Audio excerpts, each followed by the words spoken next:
Vamos fazer uma oração e pedir direção do Senhor nessa reflexão, amém? Vamos orar. Pai amado, pedimos que Tu estejas nos ensinando a Tua palavra. Dependemos de Ti, sem a Tua ajuda, meu Deus, nós não temos como aprender aquilo que é sobrenatural.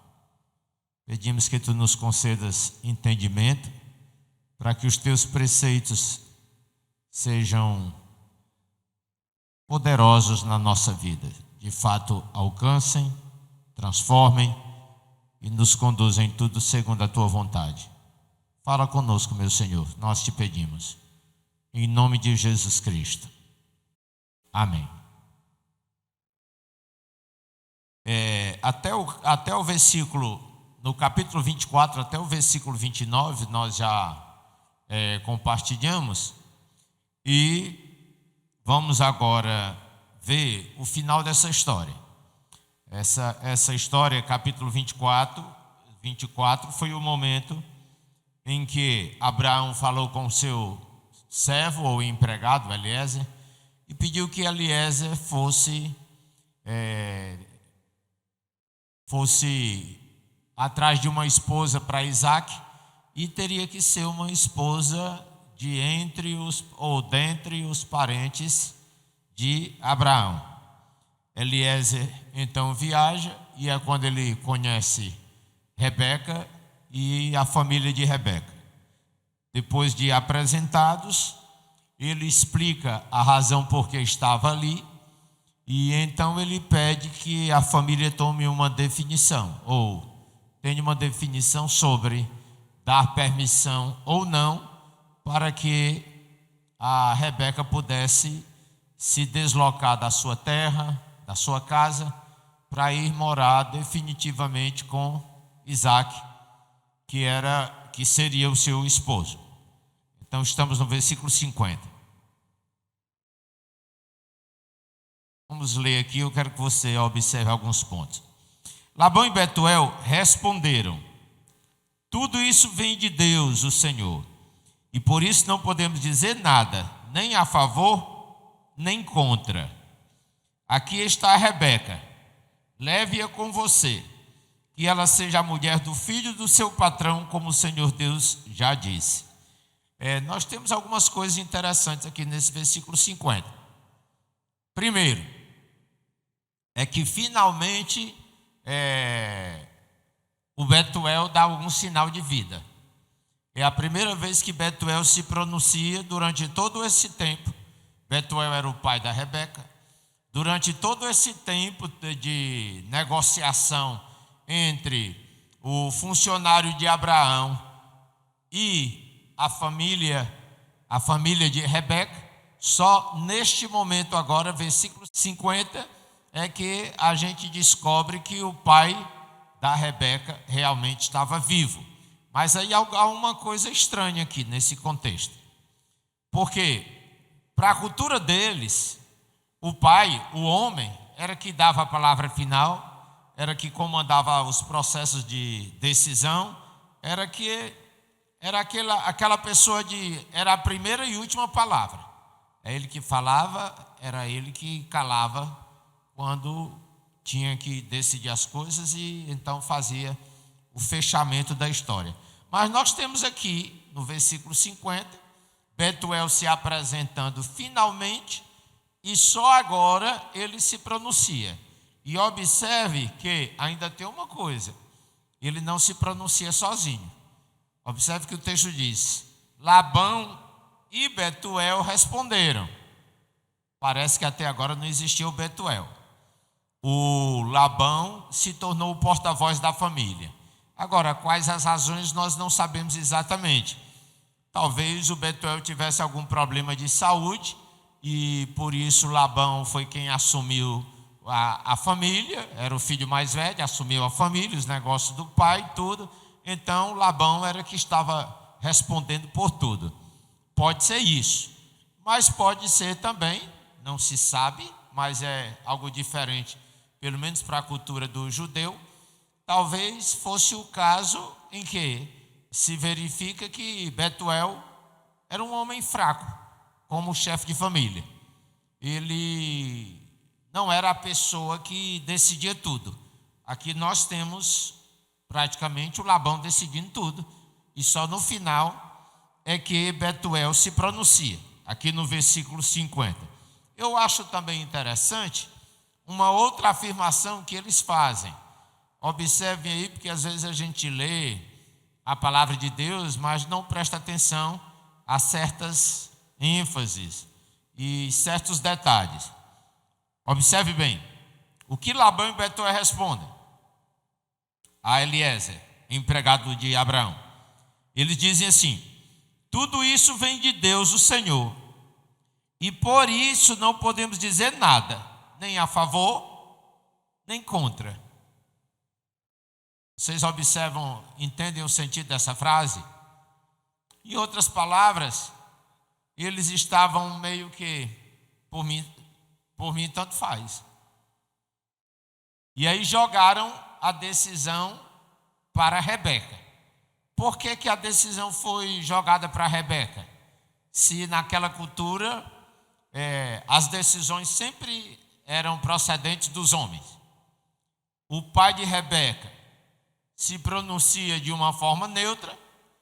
Labão, apesar de tomar a frente de tudo, nessa situação, também se pronuncia de uma forma neutra, porque aqui diz que ele participou dessa decisão.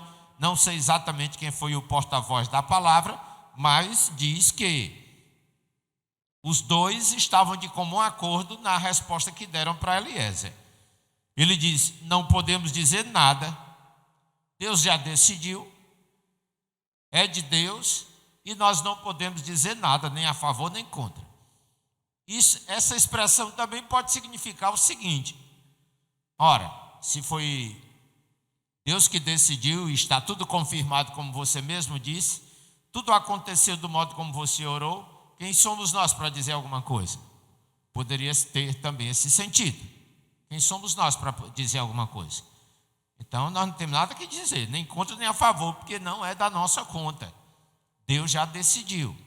Poderia ter sido essa postura da parte daqueles dois homens, o filho mais velho e o pai que deveria ser o chefe da família. Não sabemos se é de fato, porque, como eu já falei, em todo o processo decisório, Betuel não aparece nem se pronuncia. Tudo parte de Labão. Então, versículo 51, ele diz: aqui está a Rebeca, leve-a com você, que ela seja a mulher do filho do seu patrão, como o Senhor já disse. Então, o Senhor disse, está dito. Acabou-se. Ninguém questiona. Nem contra, nem a favor. Deus disse, assunto encerrado. Versículo 52. Quando o empregado de Abraão ouviu essas palavras, ajoelhou-se, encostou o rosto no chão e adorou ao Senhor. Interessante é esse comportamento de Eliezer.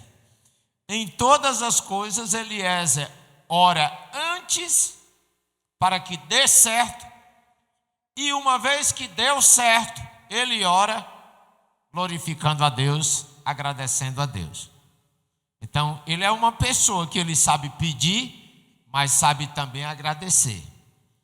Ele sabe que se ele não pedir, pode ser que dê tudo errado, porque toda bênção depende de Deus. Não é à toa que Tiago diz: toda boa dádiva vem do Senhor, vem do Pai das luzes.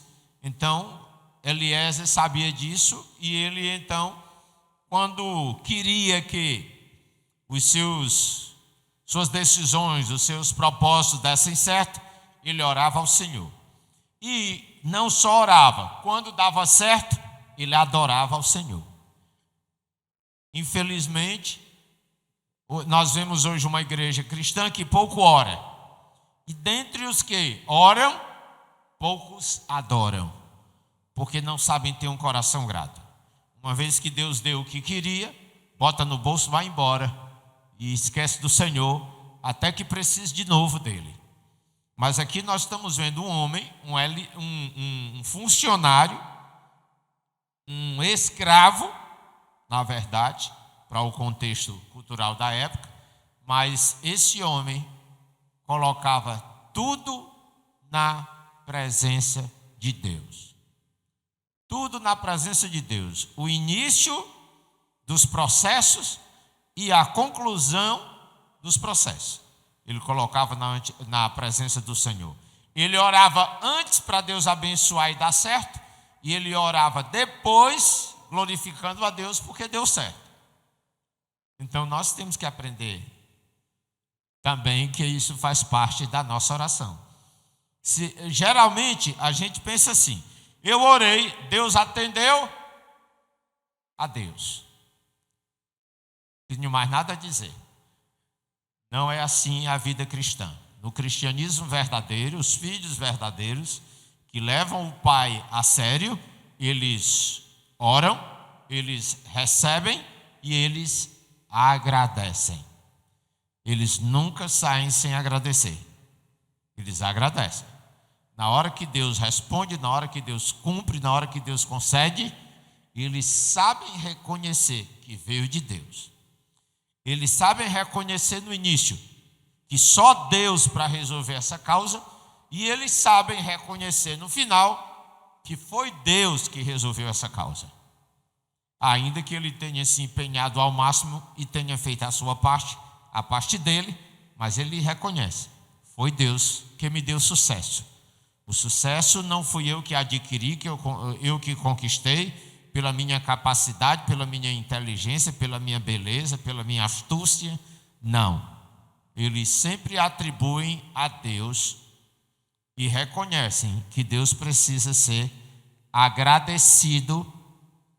E quando eu falo aqui, precisa ser agradecido, no sentido de que nós temos para com Deus uma dívida de agradecimento. E quando Deus responde às nossas orações, não basta se apossar do que Ele deu, nós temos que também adorá-lo pelo que Ele deu. Amém, queridos? Se você quer aprender a viver uma vida de oração de sucesso, não esqueça disso. Começa com humilhação e termina com adoração. Começa humilhando o homem e termina adorando o Criador. O Deus de quem, como diz lá o Tiago, na sua carta, de quem procedem todas as boas dádivas. Só Ele pode fazer com que nós sejamos abençoados em tudo que fazemos.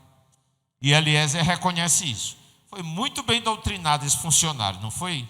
Existem pessoas que se preocupam com os filhos, em pregar o evangelho para os filhos, falar de Deus para os filhos, mas muitas vezes esquecem que a pessoa que está ao seu lado, que trabalha na sua casa, que é funcionário da sua casa, também tem uma alma que precisa ser salva. Então, nós não podemos deixar de falar do Senhor a ninguém. Abraão fez um excelente trabalho na doutrinação, na orientação que foi dada ao Eliezer.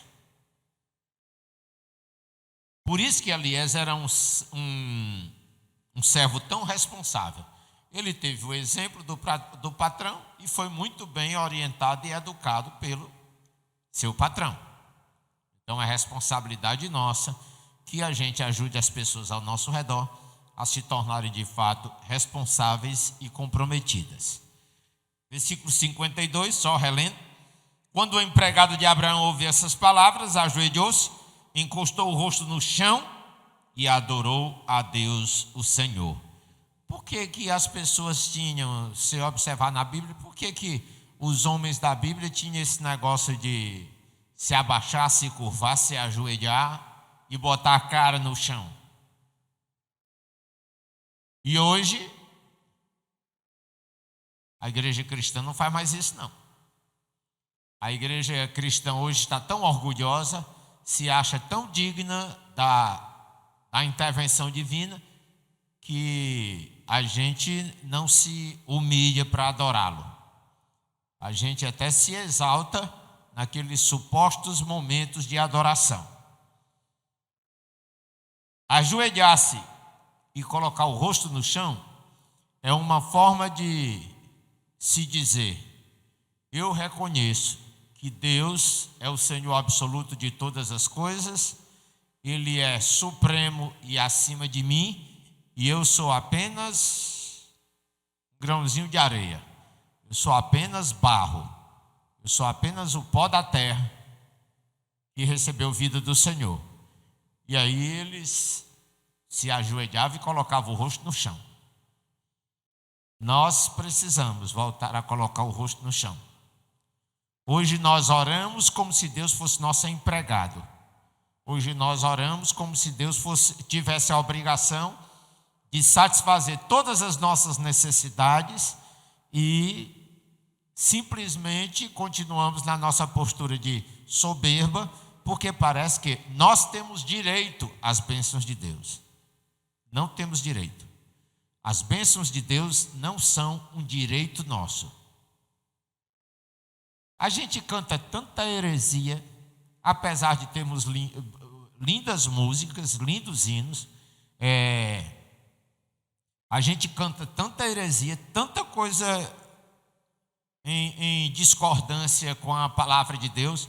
Por exemplo, eu estou lembrando de um hino que a gente canta, é lindo, letra muito bonita, muito inspirado, mas ele diz assim: tudo que Deus preparou para mim, preparou para nós, é direito nosso, é nossa herança. Não, irmão, não é direito não. Não é direito. Tudo aquilo que Deus nos dá não é por direito, é privilégio. Há pessoas que confundem muito e não sabem a diferença entre um direito e um privilégio. Vou aproveitar, vou utilizar esse contexto aqui de patrão e funcionário para que você entenda exatamente o que é um direito e o que é um privilégio. E o pior é que a maioria das pessoas tem uma tendência de receber um privilégio e passar a ter aquele privilégio como se fosse um direito. O que eu quero dizer com isso? Bem, o sujeito está trabalhando numa empresa, aí ele fez uma horinha extra lá, passou meia hora a mais do serviço, e aí o patrão está assim naqueles dias bons, é um bom patrão, e ele decide dar um dinheirinho extra lá para aquele funcionário. Aí ele puxa do bolso e diz: pega aí R$100 para ti, meia hora de trabalho. Pega aí R$100 para ti. Aí o cara, muito obrigado, aí bota no bolso. Daqui a pouco, no outro dia, ele passa meia hora a mais de novo, porque por alguma razão não deu para concluir o trabalho a tempo. E aí ele chega lá no patrão e diz: patrão, hoje eu trabalhei meia hora a mais, me deu os R$100.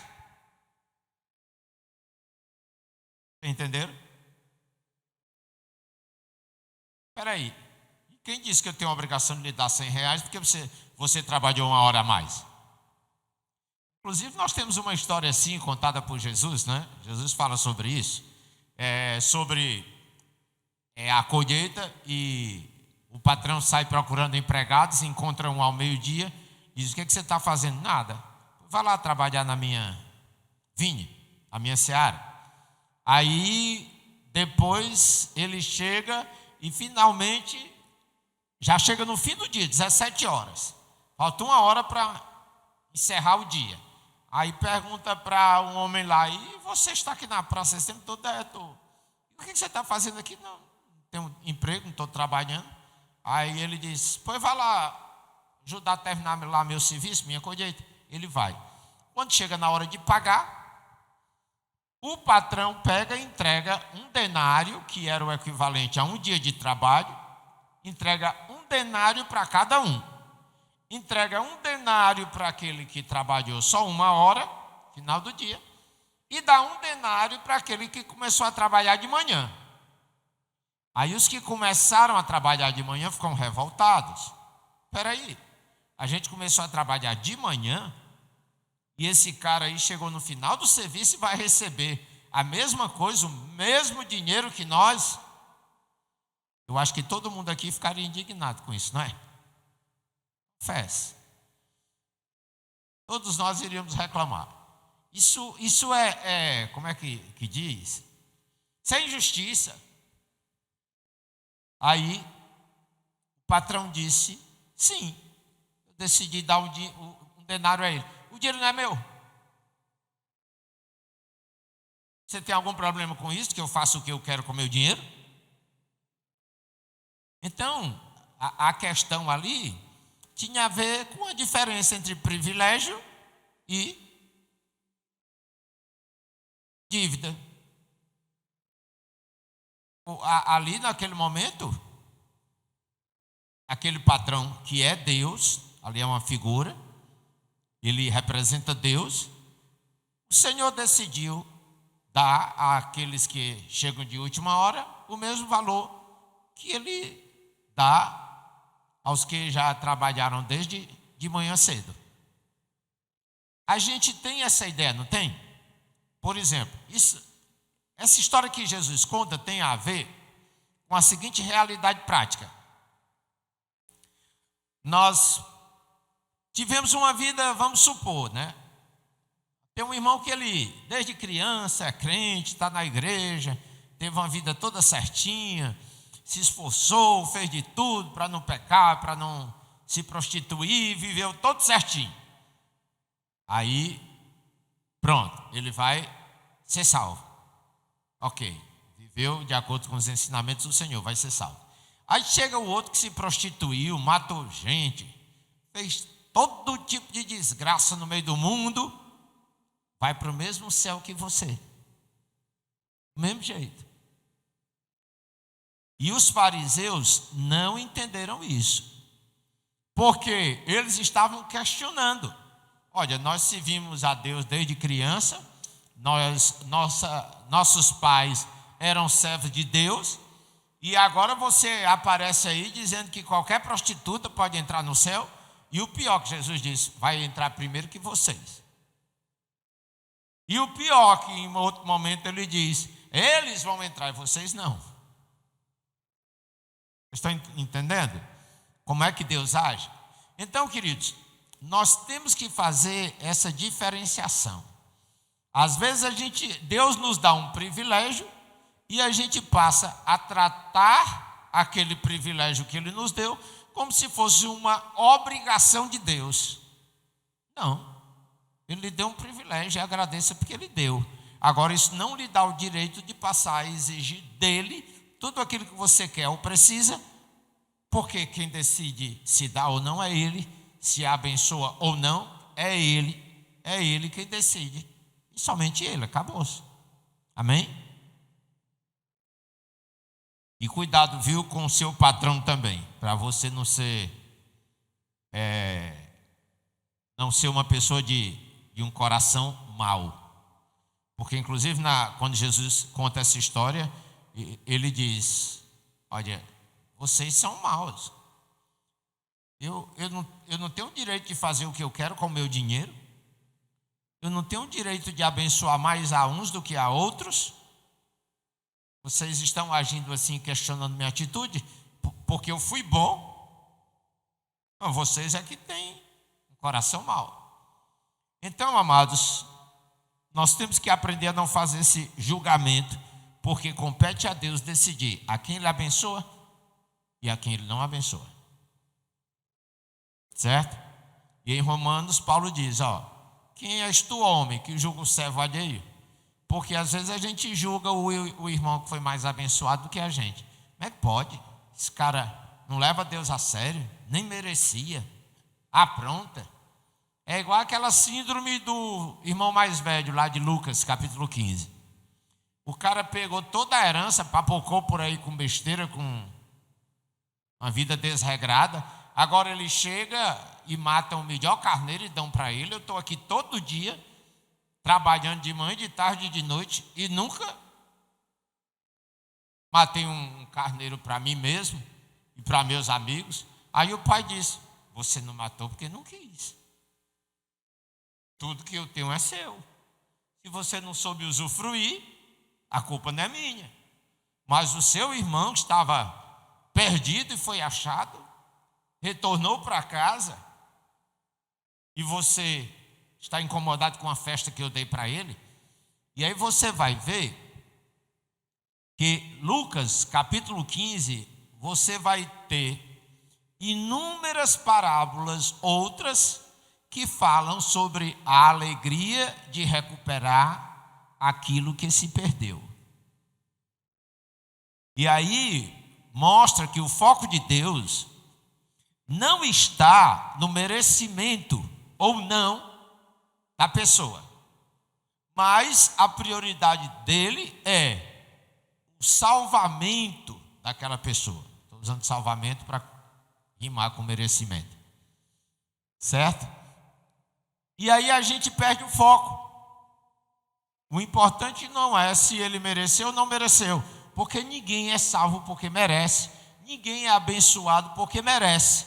Nós somos salvos, somos abençoados porque Deus é bom e decidiu abençoar aqueles a quem Ele quer abençoar. Acabou-se. Então a gente tem que parar desse negócio de ter inveja das bênçãos do outro. A gente tem que parar com esse negócio de julgar os outros, porque olha a vida dele, ele foi abençoado, enquanto que eu, maior luta.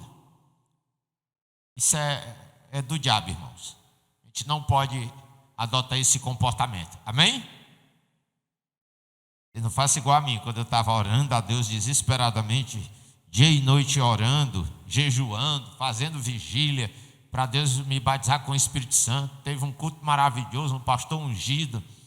Aí eu fui à frente para receber o batismo com o Espírito Santo.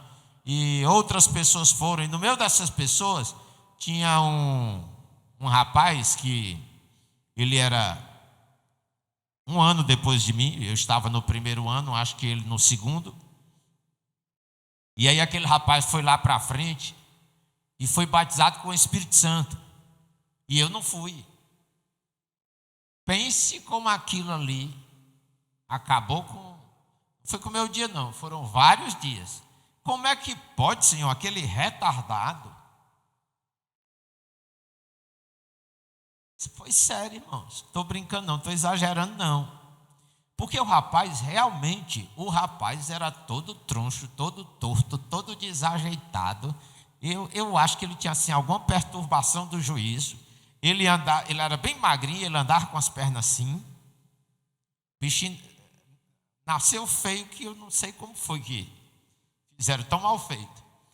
Ele ia jogar vôlei, era desengonçado, ele não tinha coordenação motora para nada. A bola vinha para cima dele, ele trocava as mãos e a bola caía no chão e ele não pegava.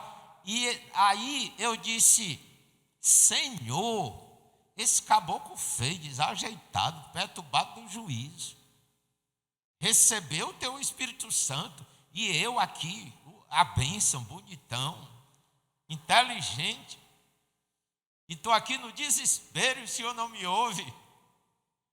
Mas Deus fez de propósito, até o dia que eu me humilhei. Enquanto eu não me humilhei, nada aconteceu.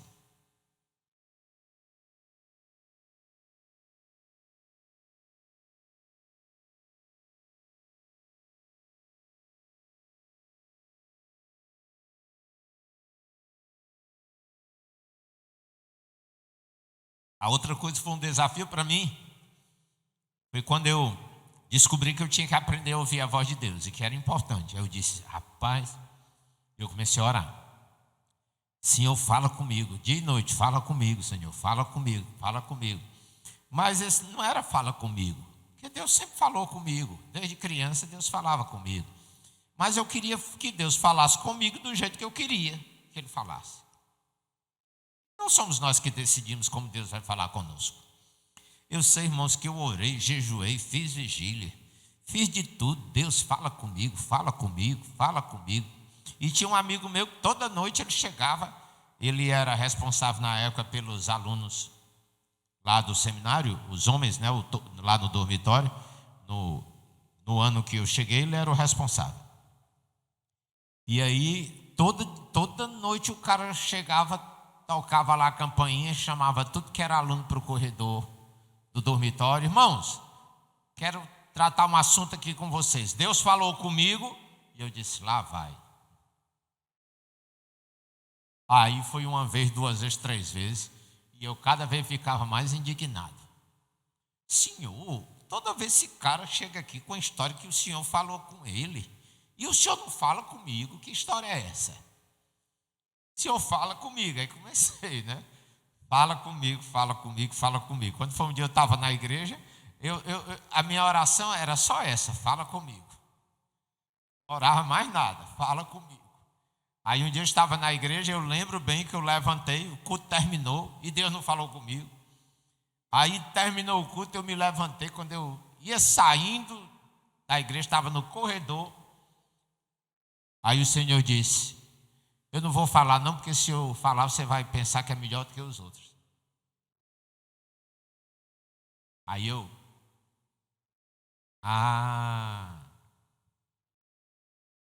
Aí depois que eu me toquei que eu tinha esse problema para tratar, mas também, mas ele falou para puxar minha orelha, mas falou. Entenderam? Falou, gente, de um modo tão audível que eu não tinha como ter dúvida. Falou. Aí pronto. Então assim, eu fiquei entre me esconder, porque Deus tinha denunciado o meu orgulho, mas ao mesmo tempo de comemorar, porque afinal de contas ele falou comigo, foi para brigar, mas falou. Foi para me dar um carão, mas falou, né? É interessante como Deus trata a gente, né? Ele conhece cada um, ele trata cada um da maneira que ele sabe que é a melhor para a vida daquela pessoa. É como tem um ditado popular, Deus não dá asa à cobra. Não dá. Ele sabe muito bem o que está fazendo. Continuando. 53. Em seguida pegou vários objetos de prata e de ouro e vestidos e os deu a Rebeca. Rebeca de repente estava rica. Arranjou um homem da vida dela. O cara cheio da grana. O empregado dele já estava cobrindo a ela de ouro. Vestido novo, prata, pulseira, brinco, tudo. E a mulher já estava naquela empolgação, né? Na empolgação.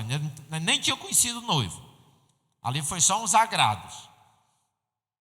Então, queridos, Rebeca começou a entender que aquilo ali era sério.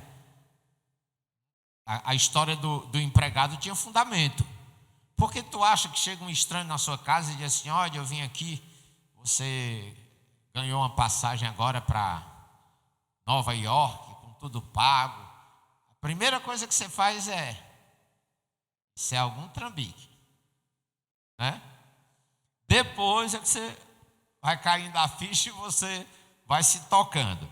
Então a Rebeca começou a entender, esse negócio é sério, vestido, prata, porque o Eliezer já tinha dito que Abraão era rico.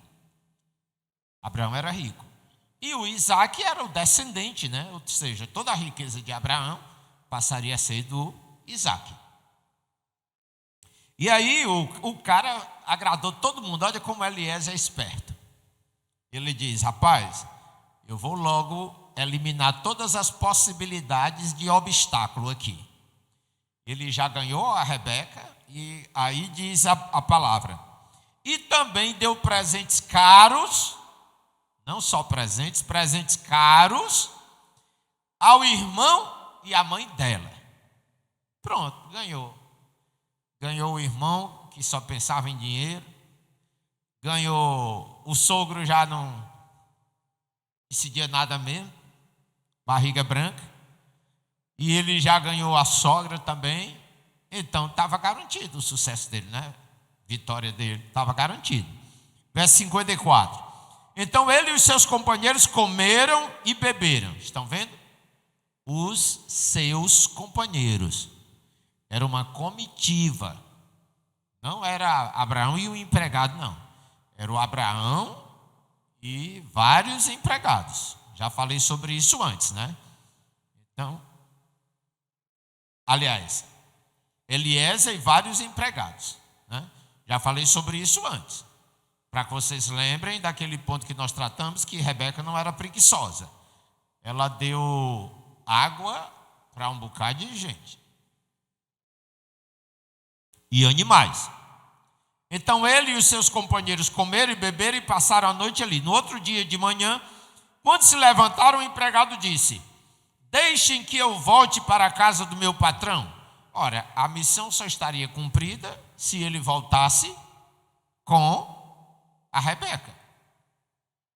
A missão dele era: vai lá na casa dos meus parentes, escolhe uma mulher da minha família e traz para ser esposa do meu filho Isaque.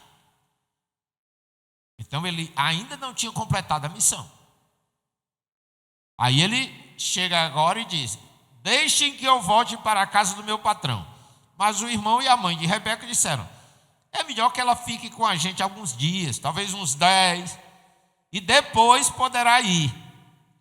Aí fica aquele negócio. Eu não sei se eles estavam querendo ganhar mais agrado, mais presente, ou se eles estavam pensando naquele negócio. A Rebeca vai para longe, talvez nunca mais a gente a veja. Então vamos passar mais um tempinho aqui de despedida. Não queriam deixá-la ir. Mas, olhe bem como eles não queriam que Rebeca fosse. Versículo 55. Mas o irmão e a mãe de Rebeca disseram: vocês estão vendo? É o irmão e a mãe, o irmão e a mãe, o irmão e a mãe. Só uma vez aparece Labão e Betuel. Esse homem não tinha morado dentro de casa, não. Ou era doente. Ele deveria ter algum problema de saúde muito sério, que o filho mais velho já tinha assumido o domínio, o direcionamento da família. E aqui agora, observe bem, que quem tem que tomar a decisão final é Labão e a mãe dele, a mãe de Rebeca.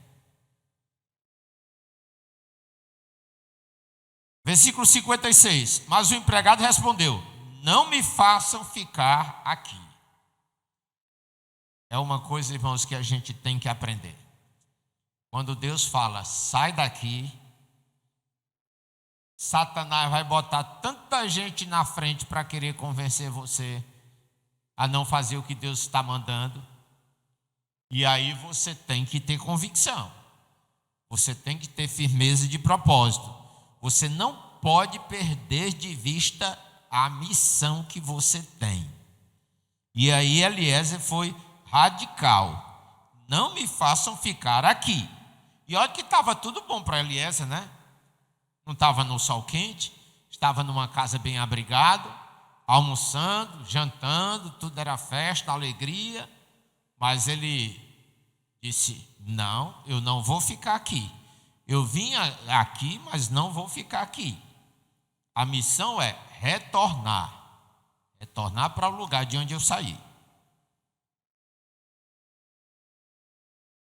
E ele diz: não me façam ficar aqui. O Senhor Deus fez com que a minha viagem desse certo. Estão vendo? Mais uma vez Eliezer dando a glória do sucesso dele a Deus, não a si mesmo. Ele não fala de si mesmo. Ele atribui a Deus o sucesso na realização da missão. Ele disse: deixem que eu volte para a casa do meu patrão. Então eles disseram: vamos chamar Rebeca para ver o que ela diz. Eles chamaram a moça e lhe perguntaram: você quer ir com este homem? Rebeca não vacilou: quero. Ela sabia o que queria. A Rebeca não ficava boiando, não. Quando tinha uma decisão a tomar, ela decidia. Vocês vão ver lá na frente que ela é uma mulher decidida. Ela é uma mulher que, quando resolve, resolve. É uma mulher de iniciativa. E aí a Rebeca disse: quero, respondeu ela. Versículo 59. Aí deixaram que Rebeca e a mulher, que havia sido sua babá, fossem com o empregado de Abraão e os seus companheiros. Veja bem, interessante, né? Talvez essa pessoa aqui, a babá da Rebeca, já fosse uma senhora de idade, né? Uma senhora de idade. Ela que cuidou de Rebeca desde que Rebeca nasceu. Ela era a babá de Rebeca. Infelizmente, irmãos, nós temos pessoas que se esquecem daqueles a quem Deus usou para ser bênção na nossa vida. Na hora do sucesso, a gente corre atrás, a gente quer o sucesso para nós, mas a gente deixa para trás as pessoas que às vezes silenciosamente foram motivo do nosso sucesso. Rebeca deve ter sido muito bem educada, e foi educada por essa senhora, que era babá. E na hora que chega o momento da bênção, que Rebeca vai se tornar esposa de um dos homens mais influentes da época, o filho de Abraão, um homem muito rico, um fazendeirão daqueles cheio da grana, tinha rebanhos e rebanhos que não dava nem para ele morar com outro fazendeiro, porque não tinha pasto suficiente na região para os rebanhos dele mesmo. E agora, quando chega a hora de Rebeca ser abençoada, receber a bênção, ela não deixa a babá para trás. Hoje nós vivemos uma geração que deixa pai e mãe para trás, deixa avô para trás, deixa as pessoas que ajudaram você a ser hoje quem você é, deixa para trás, esquece. A gente trata como se não valesse nada. Os professores com os quais a gente aprende na escola, a gente deixa para trás, nem se lembra, tá nem aí. Hoje a gente só pensa no nosso próprio sucesso. A gente nunca pensa em levar junto conosco para o pódio aquelas pessoas que muitas vezes foram a razão de chegarmos lá, direta ou indiretamente. Não temos mais uma atitude de gratidão, de reconhecimento para com aqueles que nos ajudam a chegar lá. Infelizmente, é uma geração que pensa que já sabe tudo e que tudo deve a si mesmo e que eu conquistei tudo que eu tenho foi pelo meu esforço, eu não devo nada a ninguém, e aí vai. Isso não é verdade. Se você sentar e for botar no papel o nome das pessoas que contribuíram para você ser quem você é hoje, você vai ver que a sua vitória não se deve só a você. Isso se você for capaz de reconhecer o benefício que os outros lhe fazem ou lhe fizeram. Então, irmãos, hoje nós temos pessoas que simplesmente são colocadas lá em cima, mas elas esquecem das pessoas que cuidaram delas quando elas estavam lá embaixo. Esquecem totalmente. Joga na lata do lixo. Essa é a minha história. Fui eu que construí. Foi o meu esforço, foi a minha luta, foi a minha dedicação. E não valoriza aquelas pessoas que Deus usou para que você pudesse chegar lá. Então, irmãos, não façam isso não, pelo amor de Deus. Tá? Não esqueçam das pessoas que foram bênção na sua vida. Não esqueçam. Eu reencontrei com um amigo de muitos anos atrás. Ele não me reconheceu, mas eu o reconheci. Estudamos no Cearense. Ele era de uma família muito rica. E Tanto que ainda hoje ele tem uma boa condição financeira, porque ele é dono de uma revendedora de veículos importados. E ele conversando comigo, a gente falando sobre os nossos professores, os diretores do colégio e tal. E aí ele falou sobre um professor. Na verdade, ele era o diretor do colégio. Ele foi o diretor do nosso colégio por muitos anos, colégio cearense, na época que era totalmente administrado pelos maristas. E aí ele um dia ia passando ali na Domingos Olímpio com o pai dele, os dois de carro, e olharam e viram o diretor, já velhinho, e ele andando a pé. Aí ele me contando que eles pararam e perguntaram. Ele já faleceu, esse irmão Luiz Marques, foi diretor do colégio cearense por muitos anos, na época que eu estudei lá. E aí ele disse que reconheceu, aí parou e aí gritou: irmão Luiz. Aí ele se aproximou do carro: oi, irmão Luiz, tudo bem? Para onde é que o senhor vai? Para onde é que o senhor está indo? Não, eu estou indo dar uma aula acolá. Ele já não era mais diretor do colégio, uma escola marista que infelizmente se dissolveu, era o melhor colégio aqui do Ceará. Só que nessa época não tinha esses colégios hoje de destaque. Tinha, mas não tinha o mesmo nível. Farias Brito, Ari de Sá, 7 de Setembro, estavam começando a surgir. Mas nenhum tinha o nível do cearense. Só que ainda competia com o cearense era o colégio militar, ali no início da Santos Dumont, na Aldeota. E aí ele parou, né? Ele e o pai dele de carro. Ô, irmão Luiz, nós vamos lhe dar uma carona. Aí pegaram, deram uma carona para ele, foram deixá-lo lá no destino dele. E aí depois, ele saiu conversando com o pai, né? Deixou o irmão Luiz lá e saiu conversando com o pai. Aí ele dizendo: pai, esse irmão trabalhou tanto, se dedicou tanto. E olha que, hoje não, mas na minha época, alguns anos atrás, se bem que eu vou fazer 60 anos agora, eu acho que muita gente da minha época ainda está vivo. E esse pessoal que passou pelo Colégio Cearense na minha época, eles eram, e muitos ainda são, a elite de Fortaleza.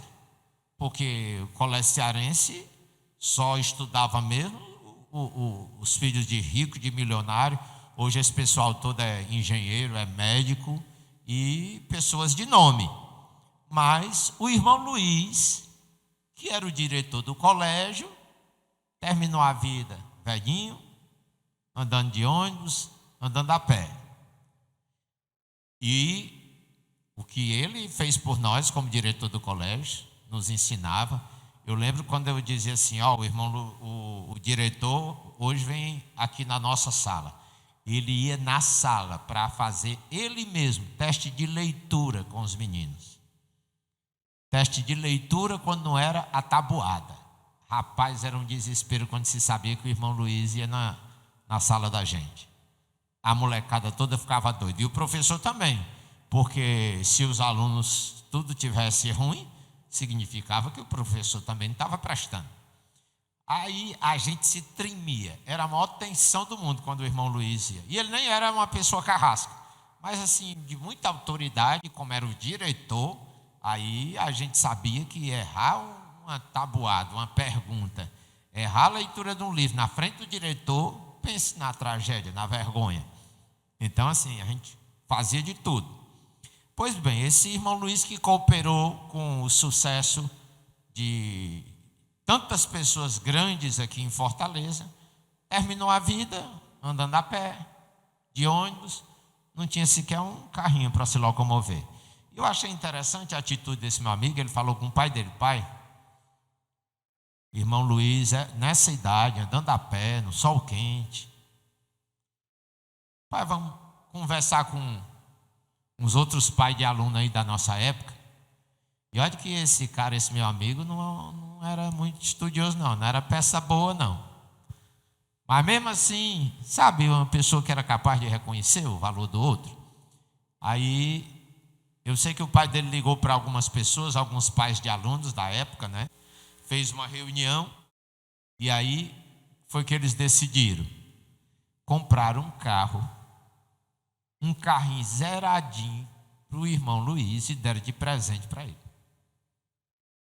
Chamaram ele lá na loja, fizeram lá tipo uma cerimônia, vários agradecimentos e disse: está aqui para o senhor, pelo que o senhor fez pela gente. Que coisa linda, não é? Não é verdade? Coisa... Rapaz, eu fico emocionado com essas coisas, né? Mas só pessoas de coração bom são capazes de reconhecer a bondade dos outros. Pessoas de coração mau, elas não valorizam ninguém. Nada que você faça por ela vale nada. E depois ainda sai lhe chutando, lhe dando coice. E acha que você não é nada. Teve uma época que eu sonhei no meu aniversário. Rapaz, qualquer dia eu fazer uma festa de aniversário, se Deus me der condições, eu vou convidar todos os professores, meus professores daquela época que ainda estiverem vivos.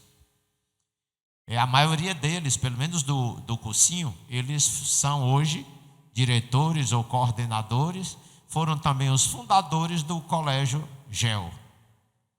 O Colégio GEL começou ali na Dom Luiz, numa salinha alugada. Hoje é um dos maiores colégios aqui de Fortaleza, né? Meu filho estudou lá para fazer o concurso de escola militar. Eles preparam para várias escolas, vários concursos. É um colégio enorme, uma instituição que progrediu muito. Mas assim, houve pessoas, sempre há na vida pessoas que sabem valorizar, dar reconhecimento àqueles que são dignos de tal reconhecimento. Mas infelizmente a maioria das pessoas são mal agradecidas. Você faz tudo por ela, depois ela sai lhe dando coisa. Ela cospe no prato que comeu. Como disse Jesus, né, no Antigo Testamento: aquele que comia comigo no meu prato levantou contra mim um calcanhar. Ou seja, me deu um coice. E é um padrão hoje na nossa sociedade, né? É um padrão. Pois bem, Rebeca teve a oportunidade então, essa oportunidade dada por Deus, e ela disse: mas eu não vou abandonar a velhinha que cuidou de mim a minha vida toda. Ela vai comigo. Eu quero que ela faça parte do meu sucesso. Eu quero que ela esteja presente, que ela esteja junto comigo. Infelizmente, nós temos poucas pessoas com um coração assim. Então, versículo 59. Aí deixaram que Rebeca e a mulher que havia sido sua babá fossem com o empregado de Abraão e os seus companheiros. E abençoaram Rebeca, dizendo: que você, nossa irmã, seja mãe de milhões. Como é que eles se despediam? Não é: minha irmã, boa sorte. Não. Às vezes, eu paro no sinal, alguém me pede um dinheirinho, uma moedinha, alguma coisa, eu sempre deixo ali reservado. E quando não tem, vai acabando, aí eu falo com a Socorro, tem moeda aí de R$1? Tem, me troca aí. Eu boto ali, deixo reservado. Aí, sempre que eu dou uma ajudinha para alguém, no sinal, alguma coisa, quando pede, a pessoa chega: obrigado. Eu ainda não disse, mas toda vez eu fico engasgado, fica assim com um negócio na ponta da língua. Mas eu ainda vou dizer, vou me acostumar a dizer isso. Dá vontade de dizer assim: não me agradeça não, me abençoe. Para mim não tem comparação um agradecimento e uma bênção. Não tem. Então, irmãos, toda vez que alguém me agradece quando eu dou uma moedinha em alguma coisa, eu fico pensando: Senhor, eu não queria agradecimento, eu queria que Ele me abençoasse. Agora eu vou dizer uma coisa para você. Você pensa que aquele menino sujo, drogado no sinal, lhe pede uma moeda e você dá, e você pensa que ele não tem autoridade para abençoar você, não? Talvez você olhe e pense que você é o dono da bênção, que a bênção dele não serve de nada para você. Irmãos, está muito claro na Bíblia. Aquele que ajuda o pobre, o necessitado, o órfão, a viúva, o desamparado, recebe bênção de Deus. E quando ele fala da boca dele, Deus abençoe. Quando ele fala da boca dele, meu irmão, Deus está falando pela boca dele. Se fala pela boca de um jumento, por que não pode falar pela boca de um ser humano?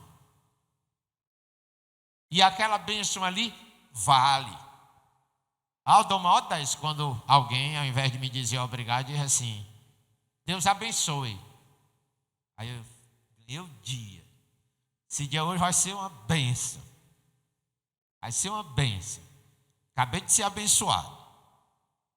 Não importa se é uma prostituta, não importa se é um ladrãozinho, se é um drogado, se é um viciado, não interessa. Eu fiz o que o Senhor me mandou fazer e o Senhor usa ele para abençoar a minha vida. O Senhor usa quem quer. Nós temos que aprender isso, irmãos.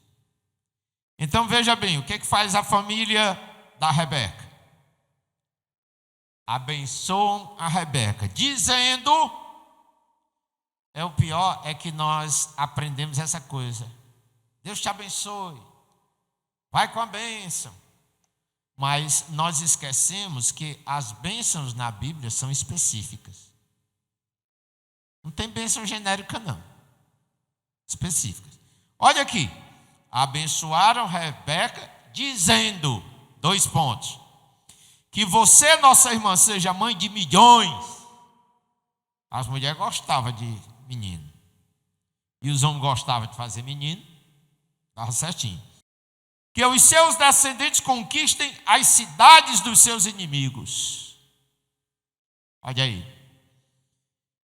Eles aqui estão abençoando o presente e o futuro da Rebeca. Todas as gerações depois dela. A família dela está abençoando. E agora só, voltando àquele ponto das nossas músicas que não são cheias de heresia, tem aquela música, linda música, mas a mensagem não é 100% bíblica. E assim, eu não morrerei enquanto o Senhor não cumprir em mim. Errado. Rebeca só vai ter 2 meninos e morre. E aqui o Senhor abençoou a ela com milhões. Milhões. Ela só vê 2 e morre. Entendeu?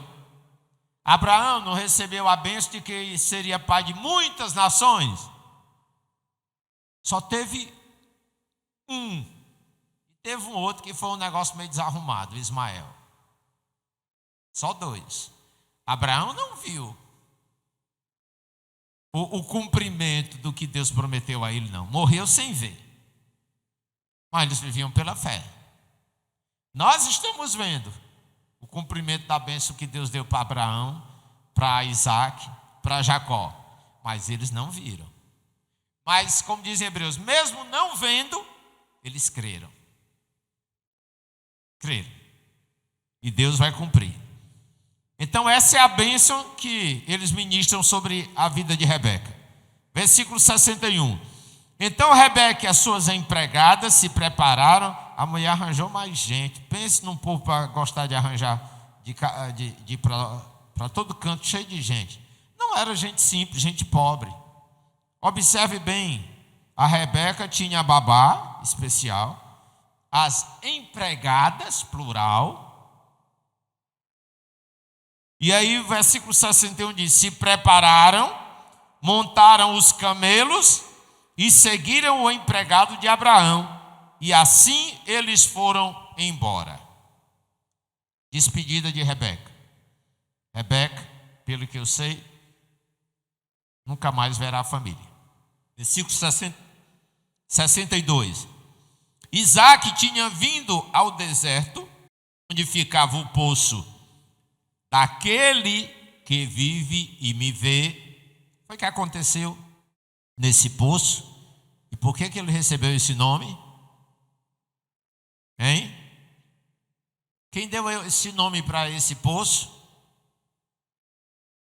Agar, escrava de Abraão. E por quê?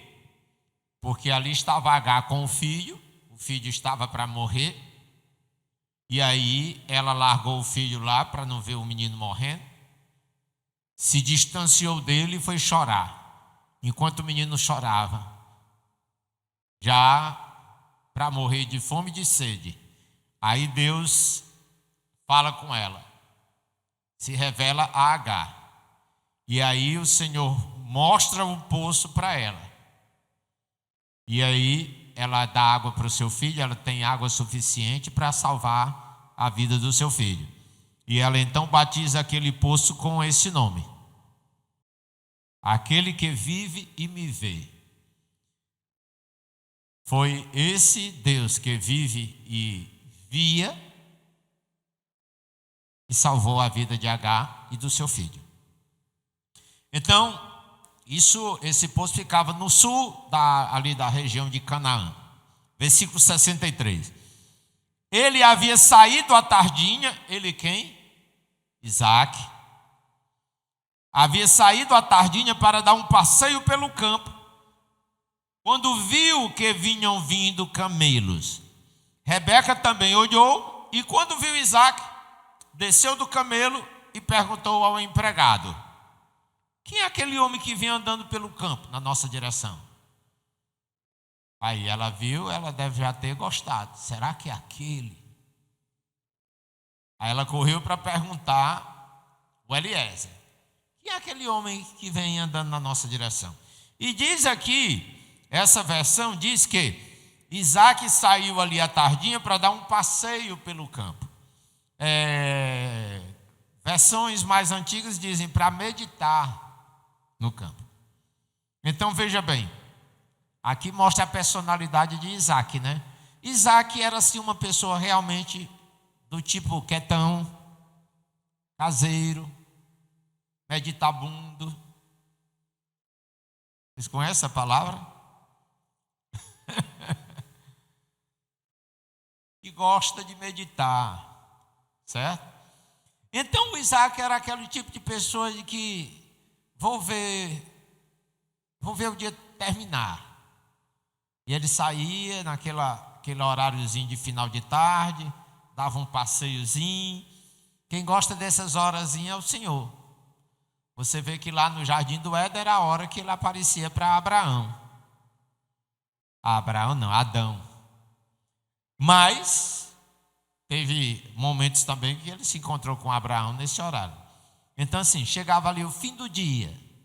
E ali, o fim do dia, o Isaac deveria estar ali triste, com certeza.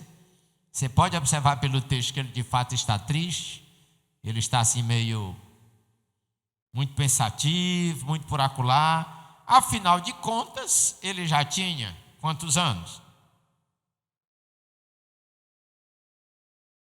40. Está lá no capítulo 25, versículo 20. 40 anos. E aí ele já quarentão, aí chega a Rebeca. Uma moça linda, realmente era linda, como o Eliezer reconheceu. E aí quando Rebeca viu o Isaac, desceu imediatamente do camelo e perguntou para Eliezer: quem é aquele homem que vinha andando pelo campo na nossa direção? Aí Eliezer disse: é o meu patrão. Aí Rebeca pensou: é meu marido.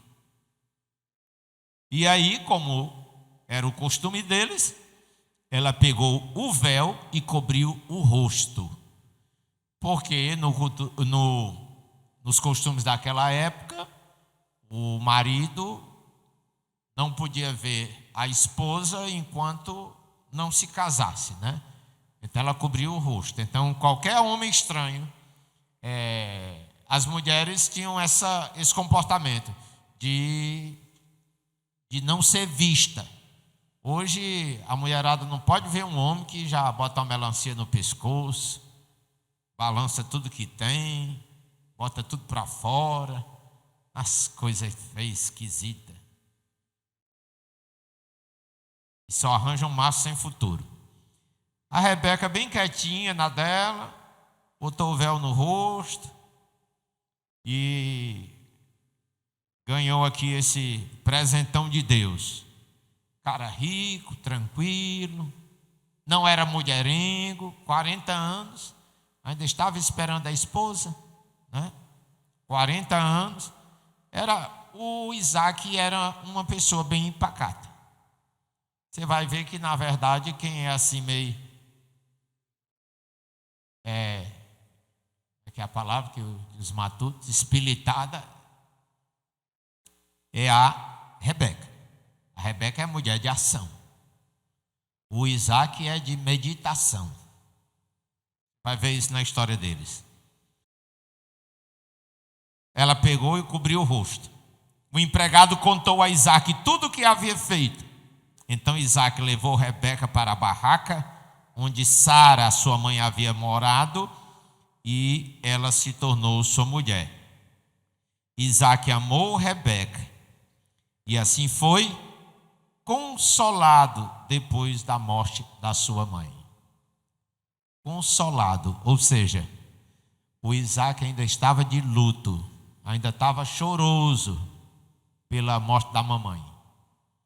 Ainda estava assim meio pelos cantos, no fim da tarde, pensativo. O que vai ser da minha vida? Perdi minha mãe. Meu pai já está velho, já é de idade, logo mais vai partir também. E ele, ali meditativo, né? Mas, enquanto ele meditava, Deus agia. Deus agia. E aí chega a bênção de Isaac, né? Depois de tanto tempo de espera, chega a bênção de Isaac. Se bem que Rebeca, a bichinha, vai dar uns trabalhozinhos, porque pense numa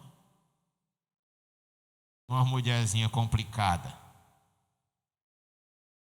Sara, Rebeca, e depois lá na frente, a Lia e a Raquel. Pense numa mulher para gostar de confusão. Vamos ver lá na frente. Pois bem, então, aqui termina o capítulo 24. E aí vai voltar a falar um pouco de Abraão, retoma a história de Abraão, porque Abraão, lá na frente, vai partir do mundo. E aí começa a história de Isaac, que não é longa, porque a história mesmo vai ser a história de Jacó, filho de Isaac. Próxima terça-feira a gente continua. Capítulo 25, tem um pouco aqui de genealogia, a gente não vai passar aqui, praticamente é só ler, e depois a gente segue em frente. Amém, queridos? Então, olha, aprende a ser grato pelo que Deus te dá. E aprende também a agradecer pelas pessoas que Deus te dá de presente. O maior presente que a gente tem não são as coisas que a gente adquire das pessoas. São as pessoas que estão ao nosso lado e que nos ajudam na caminhada para que a gente obtenha aquele sucesso que Deus quer nos conceder. Só é sucesso verdadeiro quando é o sucesso que vem de Deus. E quando nós realmente somos homens e mulheres de Deus, a gente aprende a reconhecer aqueles que cooperaram com o nosso bem. A gente tem que aprender isso. E não esqueça, sempre comece os desafios da sua vida como? Orando. E sempre termine como? agradecendo. Você pede, Deus responde e você agradece, você glorifica. Isso é vida de oração bíblica. E não é essa coisa estranha que tem aí desses montes de pedintes espirituais, que só pedem e nunca sabem agradecer. Porque também não amam a pessoa a quem eles fazem seus pedidos. Tratam Deus como se Deus fosse algum ídolo e esquecem que o Senhor é o Senhor. Amém, queridos? Deus abençoe a todos vocês, agora colocando em prática. E Deus abençoe a vocês com o discernimento dessas verdades que aprenderam e que coloquem em prática. Não adianta saber sem fazer. Então vamos fazer isso de forma prática mesmo. Lembre aí uma pessoa que você é muito grata. Você possa orar por ela agora, mas quando você sair daqui, você faça uma ligação para ela.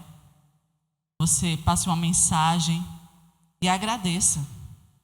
E agradeça a ela por isso. A noite ainda não terminou, né? O pastor não me deu nem R$1 não, mas ele me deu outras coisas, né? Para a minha vida, como líder, mas também como membro do seu pastoreio. Então, queria orar agradecendo pela vida dele agora, né? Vamos fazer isso e a gente encerra, tá? Quero que você faça essa oração aí por essa pessoa que você é grata, tá? Senhor, eu quero agradecer a Ti, Senhor, pela vida do Teu servo, Pai.